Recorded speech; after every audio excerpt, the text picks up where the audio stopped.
মানে ফকিরের কাজ। এই ফকিরি করে দেশ চালানো যাবে না। মাননীয় স্পিকার, আমাদের নিজের সম্পদকে সংগ্রহ করে আমাদের সম্পদ দিয়ে দেশ চালাতে হবে। যদি আল্লাহ এবং আল্লাহ রাসূলের সাথে যুদ্ধ করতে নারাজি থাকি, অবশ্যই সুদকে প্রত্যাখ্যান করতে হবে।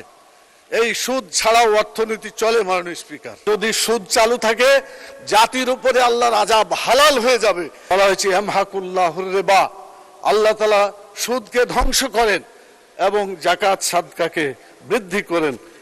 আল্লাহ রাসূল সাল্লাল্লাহু আলাইহি ওয়াসাল্লাম বলেছেন জানাজার সময় যে তার ঋণ আছে কিনা, যদি দেখা যায় যে তার ঋণ আছে, তখন বলতো যে তোমার ভাইয়ের জানাজা তোমরাই পড়ো, আমি এর জানাজা পড়ছি না। কালো টাকা মানে হারাম টাকা।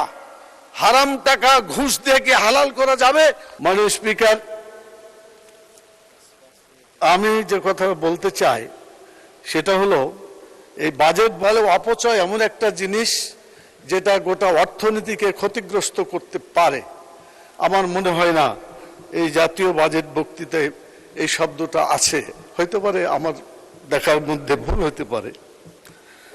আল্লাহ তাআলা বলেছেন আকিমুস সালাত ওয়া আতুজ যাকাত, নামাজ কায়েম করো, যাকাত চালু করো।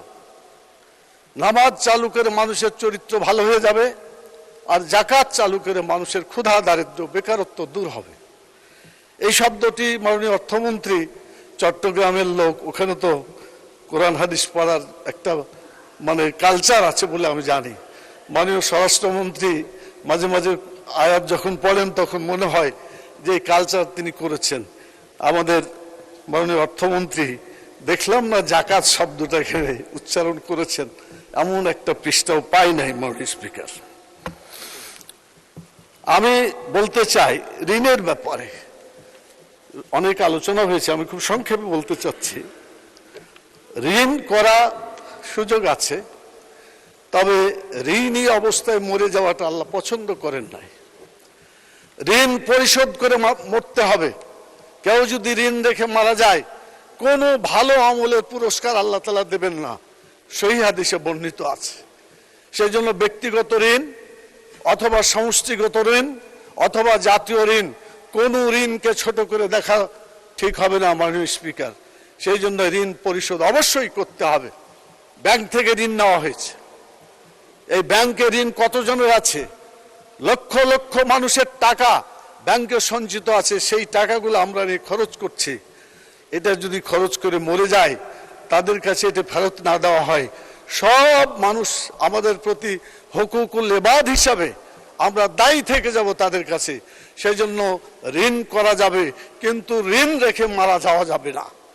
আল্লাহ রাসূল সাল্লাল্লাহু আলাইহি ওয়াসাল্লাম বলেছেন জানাজার সময় যে তার ঋণ আছে কিনা, যদি দেখা যায় যে তার ঋণ আছে, তখন বলতো যে তোমার ভাইয়ের জানাজা তোমরাই পড়ো, আমি এর জানাজা পড়ছি না।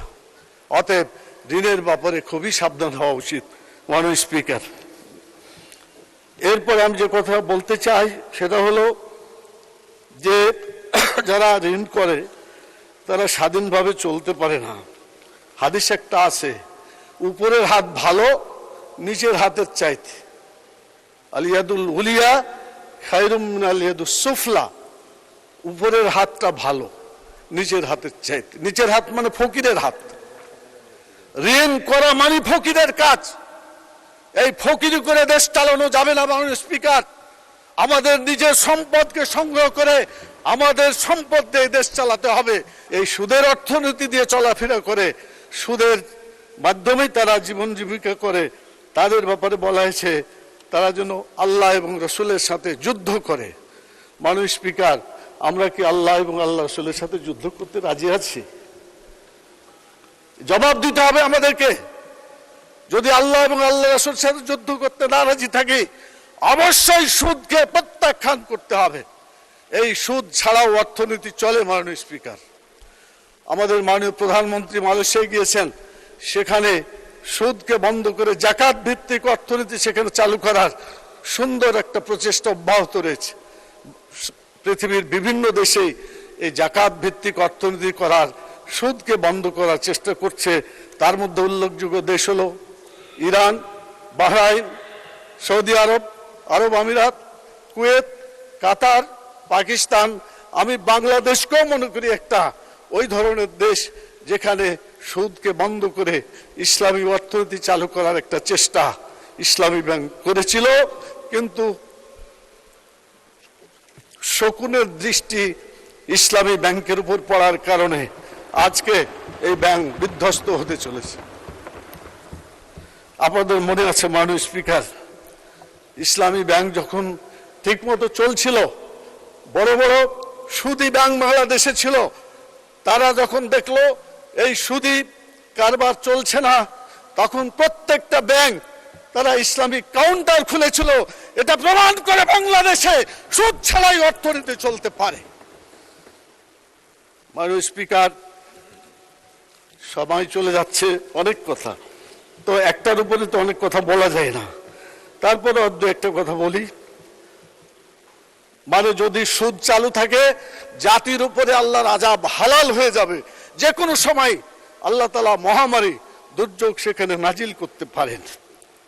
এরপরে